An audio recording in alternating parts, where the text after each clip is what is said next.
Hello everyone. सो ये हमारी DElEd second semester की क्लास है और आज की क्लास में हम 2020 में जो हिंदी का पेपर हुआ था उसका जो प्रश्न पत्र आया था उसको हम सॉल्व करने वाले हैं।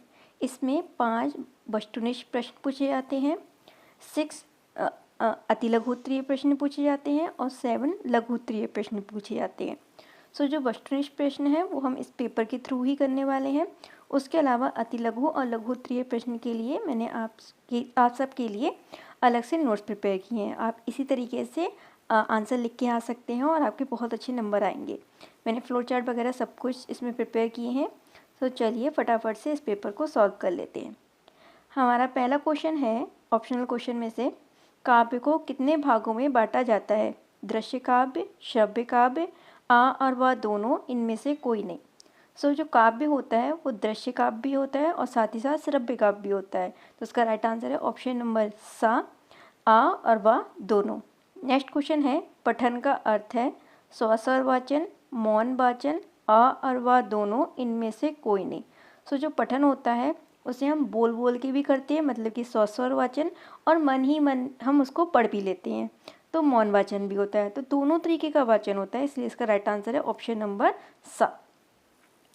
मौन वाचन का उद्देश्य है वाचन गति का विकास, पठित सामग्री का अधिग्रहण, वाचन का अभ्यास और व दोनों।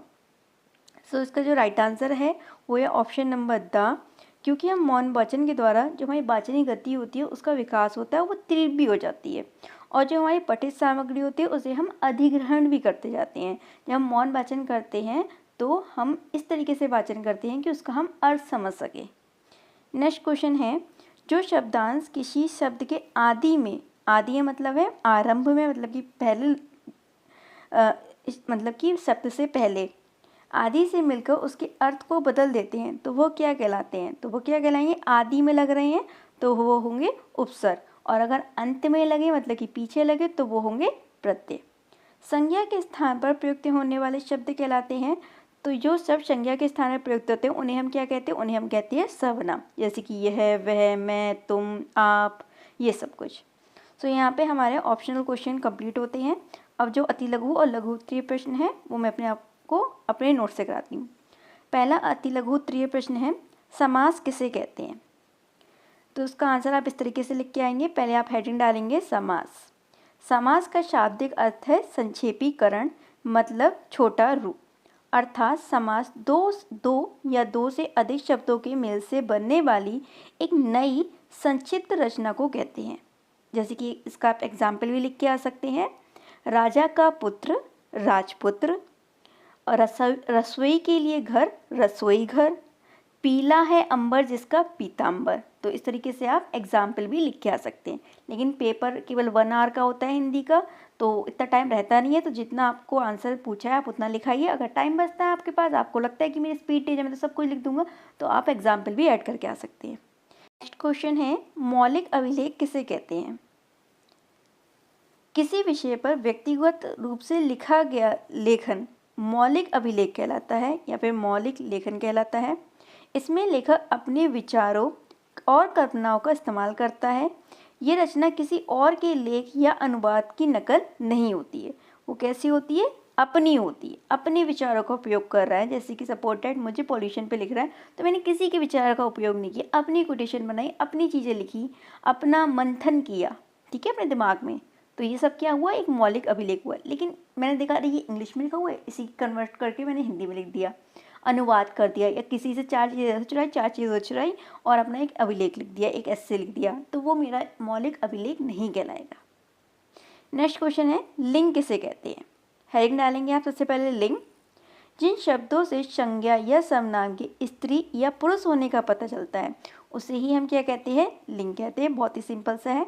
लिंग 2 प्रकार के होते हैं। हिंदी में जो लिंग होते हैं वो 2 प्रकार के होते हैं। एक होता है स्त्रीलिंग और एक होता है पुल्लिंग। जो स्त्री जाति का बोध कराए वो हो गया स्त्रीलिंग, जो पुरुष जाति का बोध कराए वो हो गया पुल्लिंग। नेक्स्ट क्वेश्चन है, गद और पद में अंतर लिखिए। तो अंतर आपको कभी भी आए तो आप इसी तरीके से लिख के आइएगा। एक साइड डालिएगा गद, दूसरा डालिएगा पद। पहला अंतर है ये पाठ का रूप होता है, जबकि ये किसका रूप होता है? पद, काव्य का रूप होता है। गद्य जो होता है वो लेखक द्वारा लिखा जाता है, जबकि जो पद होता है वो कवि द्वारा लिखा जाता है। गद्य में लय, तुक, छंद आदि नहीं होते, लेकिन जो हमारा पद होता है उसमें लय, तुक, छंद आदि होते हैं। नेक्स्ट अंतर है, इसकी भाषा सरल होती है, लेकिन जो हमारा पद होता है उसमें लय, तुक, छंद ये सब का उपयोग हो रहा है, तो उसकी भाषा कैसी हो जाएगी? अपेक्षाकृत कठिन होती है, मतलब कि गद्य की अपेक्षा थोड़ी सी कठिन होती है। आप एक और अंतर लिख के आ सकते हैं कि जो गद्य होता है वो ज्ञानात्मक पक्ष होता है, इसमें फैक्ट्स पे बात होती है, जबकि जो पद होता है वो भावात्मक पक्ष होता है, इसमें मन की बातें होती हैं, रस के बारे में। ठीक है, नेक्स्ट क्वेश्चन देखते हैं, वाक्य किसे कहते हैं? सबसे पहले हेडिंग डालेंगे, शब्दों के सार्थक समूह को वाक्य कहते हैं। अब सार्थक का क्या मतलब होता है? अर्थ रखने वाला। वाक्य के दो भेद होते हैं, एक होता है उद्देश्य और एक होता है विधेय। जो कर्ता होता है उसे हम उद्देश्य कहते हैं, और कर्ता के बारे में जो भी चीज़ों की व्याख्या की जा रही होती है उसे हम विधेय कहते हैं। नेक्स्ट क्वेश्चन है, काल की कितनी अवस्थाएं मानी जाती हैं? तो सबसे पहले हेडिंग डाल के आइएगा काल। थोड़ा सा काल को डिफाइन कर दीजिएगा। वो शब्द जो क्रिया के होने या करने का बोध कराते हैं उसे हम क्या कहते हैं? काल कहते हैं। और काल के कितने भेद होते हैं? काल के 3 भेद होते हैं। पहला है वर्तमान काल, दूसरा है भूतकाल और तीसरा है भविष्य काल। ठीक है, जो शब्द क्रिया के वर्तमान समय में होने का बोध कराते हैं वो हो गए वर्तमान काल। भूतकाल मतलब बीते हुए समय में कराने का बोध कराते हैं, वो हो गए भूतकाल। और जो आने वाले समय में, जो अभी आएगा समय, उसमें कार्य कराने का बोध कराएं तो वो हो गया भविष्य काल।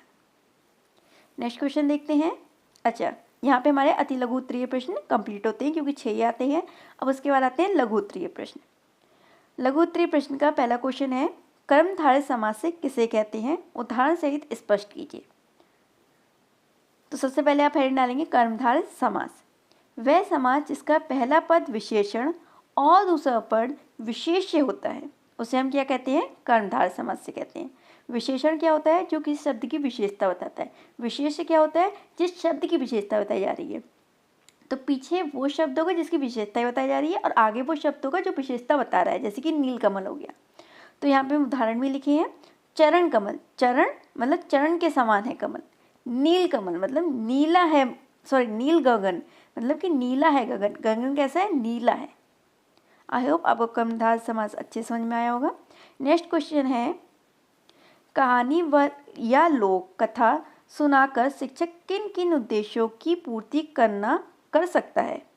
तो उसका आंसर है, शिक्षक द्वारा कहानी या लोक कथा सुनाने की तकनीक सबसे प्रभावी शिक्षण तकनीकों में से एक है। कहानी या लोक कथा सुनाकर शिक्षक निम्न उद्देश्य की पूर्ति कर सकता है। कौन कौन से उद्देश्य? रचनात्मकता को बढ़ा सकता है, बच्चों के बीच सहयोग की भावना का विकास कर सकता है, उच्च प्रेरणा का संचार होता है इसके द्वारा, छात्रों की सक्रिय भागीदारी सुनिश्चित होती है, किसी विषय की समझ पर उनकी गहरी समझ बनती है, और साथ ही साथ क्या होता है? ध्यान अवधि में भी वृद्धि होती है। तो ये सब जो उद्देश्य होते हैं हम कहानी शिक्षण या लोक कथा शिक्षण के द्वारा बच्चों में मतलब कि इन सब उद्देश्यों की हम पूर्ति कर सकते हैं कहानी शिक्षण या लोक कथा द्वारा। क्योंकि जो कहानी शिक्षण होती है वो बहुत ज़्यादा इंटरेक्टिव और इंटरेस्टिंग मेथड है। तो बच्चे क्या होंगे? उसमें इंटरेक्ट होंगे तो उनका आपसी सहयोग भी बनेगा, साथ ही साथ उनकी रुचि बढ़ेगी पढ़ने में, वो जल्दी चीज़ों को समझेंगे। और जो कहानी होती है, जो लोक कथाएँ होती हैं, वो हमारे आसपास के समाज के बारे में होती हैं। तो उसके द्वारा वो क्या होगा? वो हमारे समाज के बारे में भी सीखेंगे, उनके नियम कानून सीखेंगे और उनकी समझ बढ़ेगी कि समाज होता कैसा है। तो ये सब चीज़ें सीख जाएंगे। नेक्स्ट क्वेश्चन है, वाचन के दोषों को किस प्रकार से दूर किया जा सकता है? मतलब कि जो बच्चे बोलते हुए थोड़ा बहुत हकलाते हैं या फिर जो टंग उनकी स्लिप होती है उसको हम किस तरीके से दूर कर सकते हैं? वाचन को दूर करने के लिए, मतलब वाचन के दोष को दूर करने के लिए निम्नलिखित उपाय किए जा सकते हैं। पहला है स्पष्ट उच्चारण का अभ्यास। मतलब कि उच्चारण जो कराया जाए वो स्पष्ट कराया जाए। ठीक है, कि अगर बच्चा कुछ भी चीज़ गलत बोल रहा है तो उसको समझाया जाए, ये चीज़ ऐसे नहीं बोली जाती है, ये ऐसे बोली जाती है। उच्चारण दोष को दूर करने के लिए सही उच्चारण का निरंतर अभ्यास करें। ठीक है, इसके लिए उच्चारण से संबंधित किताबें पढ़ें और विशेषज्ञों से मार्गदर्शन लें। स्वर और ध्वनि पर ध्यान। वाचन करते समय स्वर की शुद्धता और ध्वनि पर ध्यान दें कि स्वर को एकदम बच्चा शुद्ध तरीके से बोल पा रहा है या फिर नहीं बोल पा रहा है, ध्वनि सही तरीके से बोल पा रहा है या नहीं बोल पा रहा है, आपको इस चीज़ पे भी फोकस करना है। वाचन की गति पर नियंत्रित करें, मतलब कि जब हम बहुत तेज वाचन करते हैं और बहुत हल्के हल्के वाचन करते हैं, दोनों ही स्थिति में वाचन में दोष उत्पन्न हो जाता है। बहुत तेज या बहुत धीमी गति से पढ़ने से अर्थ स्पष्ट नहीं होगा। उचित गति से पढ़ने का अभ्यास करें जिससे पाठकों को सामग्री समझने में आसानी हो। ठीक है, नेक्स्ट है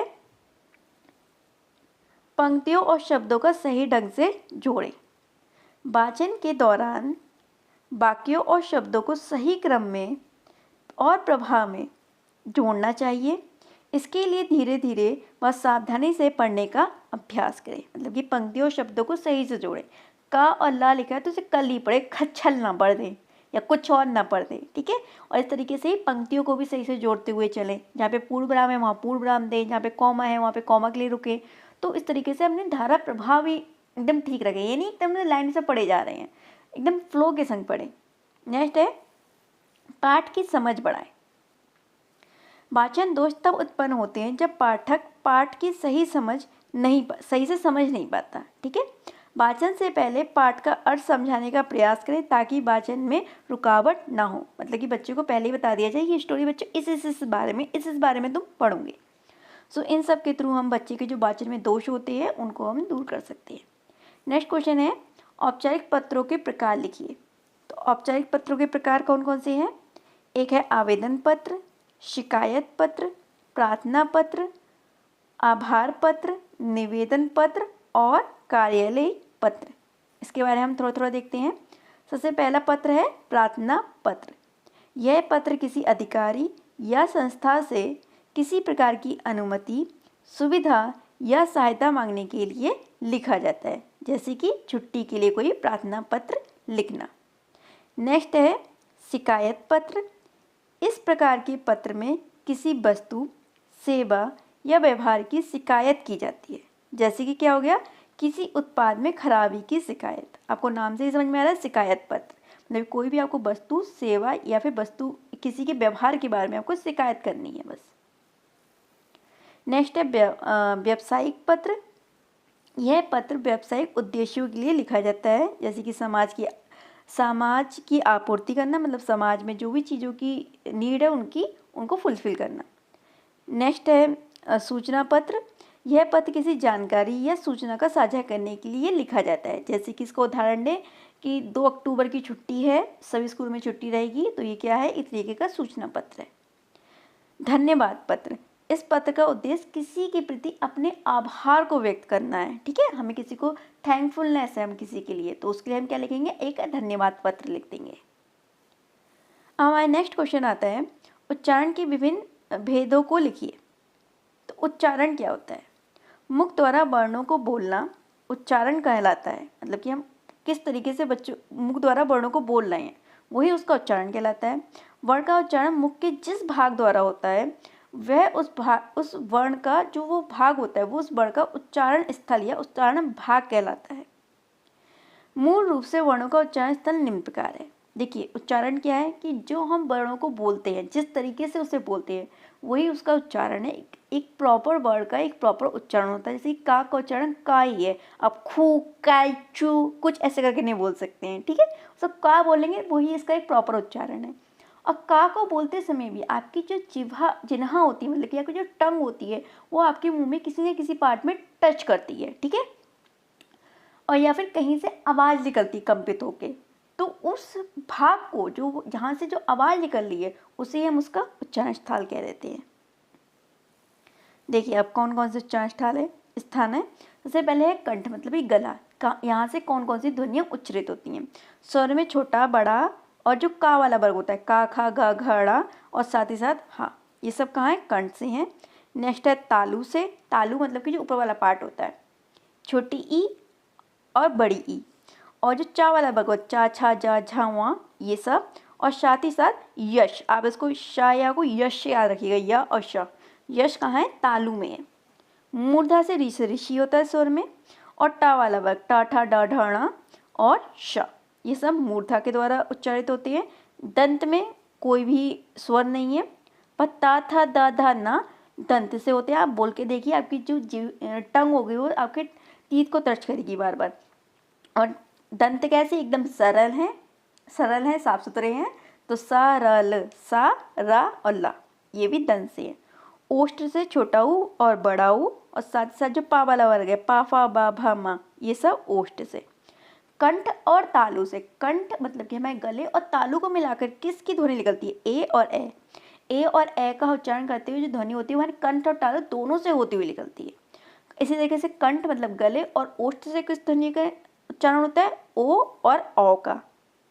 दंत दांतों और ओष्ठ से, ओठों से वा का होता है।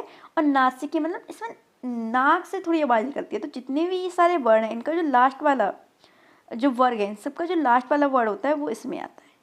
ठीक है, अब हम अपना नेक्स्ट क्वेश्चन देखते हैं। लिखित अभिव्यक्ति के मुख्य कौन कौन से साधन हैं? लिखित अभिव्यक्ति के मुख्य साधन निम्नलिखित हैं। सबसे पहला है निबंध। ये गद्य की एक विधा है इसमें निबंधकार अपने भाव विचारों को सुव्यवस्थित ढंग व क्रमबद्ध तरीके से प्रस्तुत करता है। गद्य एक जो निबंध है वो गद्य की एक विधा है। नेक्स्ट इसका ऑप्शन है पत्र, मतलब कि पॉइंट है पत्र। पत्राचार किसी व्यक्ति या संगठन के साथ संवाद करने का साधन है। यह औपचारिक और अनौपचारिक दोनों प्रकार का हो सकता है। नेक्स्ट है रिपोर्ट। यह किसी घटना, स्थिति या परियोजना का विस्तृत विवरण होता है। इसमें तथ्यात्मक जानकारी प्राप्त होती है। इसके द्वारा हमें तथ्यात्मक जानकारी प्राप्त होती है। ये औपचारिक रूप से लिखी जाती है। रिपोर्ट जो होती है औपचारिक लिखी जाती है। आप अनौपचारिक नहीं लिख सकते कि अरे यार मैं तो हंसी मजाक में लिख दी थी ये कहानी, नहीं। नेक्स्ट है डायरी लेखन। ये एक व्यक्तिगत लिखित अभिव्यक्ति है, अभिव्यक्ति का एक साधन है। इसमें व्यक्ति अपनी भावनाओं, अनुभवों और विचारों को रोजमर्रा के जीवन में लिखता है।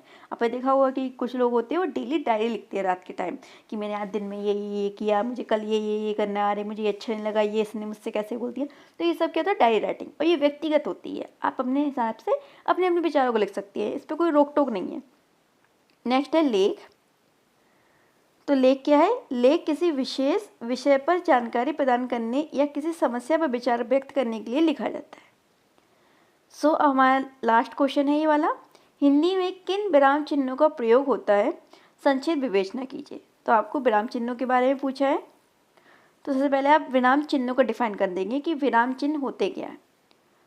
तो लिखित भाषा में ठहराव को प्रदर्शित करने के लिए जिन चिन्हों का प्रयोग किया जाता है उसे हम विराम चिन्ह कहते हैं। देखिए मैंने आपको इस वर्ड को, इस लाइन्स को किस तरीके से रीड किया। ऐसे तो रीड नहीं किया था। लेकिन भाषा में ठहराव को प्रदर्शित करने के लिए जिन चिन्हों का प्रयोग किया था उन्हें विराम चिन्ह कहते हैं, है ना। मैंने ठहराव का यूज किया कि कहाँ कॉमा है, मैं वहाँ रुकी, है ना। तो इन्हें ही हम क्या कहते हैं? विराम चिन्ह। तो विराम चिन्ह बहुत सारे टाइप के होते हैं। यहाँ पे मैंने आपको कुछ फ्लो चार्ट में दिखाए हैं। सबसे पहला है पूर्ण विराम, प्रश्नवाचक चिन्ह, अल्पविराम, अर्धविराम और विस्मयादिबोधक चिन्ह। अब इनको थोड़ा सा एक्सप्लेन कर लेते हैं। पहला है पूर्ण विराम। वाक्य में जब वाक्य पूर्ण रूप से समाप्त हो जाता है, ठीक है, तो वहाँ पे पूर्ण विराम वाले चिन्ह का प्रयोग करते हैं। इसमें थोड़ी ज़्यादा देर तक रुकते हैं, जैसे कि राजू पढ़ रहा है, बस बात खत्म यहीं पे। तो ये क्या है? पूर्ण विराम। इसका चिन्ह कैसा होता है? डंडा। नेक्स्ट है अल्पविराम। जब हमें कम देर के लिए रुकना हो, अर्थात एक से अधिक चीज़ों को दर्शाने के लिए हम किसका उपयोग करते हैं? अल्पविराम का। इसका चिन्ह कैसा होता है? इस तरीके का। जब हमें एक से ज़्यादा चीज़ें दिखानी हो या फिर बहुत कम समय के लिए रुकना हो, जैसे कि भारत में गेहूँ, ये अर्धविराम है, मतलब कि कौमा, चना अर्धविराम, जौ अर्धविराम, मक्का आदि ऐसे फसलें उगाई जाती हैं। तो ये सब क्या है? हमारे अर्धविराम है। नेक्स्ट है योजक चिन्ह। योजक चिन्ह का चिन्ह सिंबल कैसा होता है? इस तरीके का, थोड़ा ज़्यादा बड़ा बन गया, इस तरीके का। जो शब्दों के बीच संबंध प्रदर्शित करते हैं तो उन्हें हम क्या कहते हैं? योजक चिन्ह कहते हैं। जैसे कि माता पिता, अच्छा बुरा, भाई बहन। तो ये क्या कर रहे हैं? संबंध प्रदर्शित कर रहे हैं। नेक्स्ट है लाघव चिन्ह। जब कोई चीज़ बहुत बड़ी लिखी होती है, उसको छोटा करके लिखना होता है, तो वहाँ पे हम क्या करते हैं? लाघव चिन्ह का उपयोग करते हैं। ठीक है, जैसे कि डॉक्टर है, डॉक्टर को आप कैसे लिखते हैं? टर, इस तरीके से लिखते हैं। लेकिन मुझे इतना बड़ा नहीं लिखना है, मैंने सीधे डॉ लिखा और उसके आगे क्या लगा दिया, लाघव चिन्ह।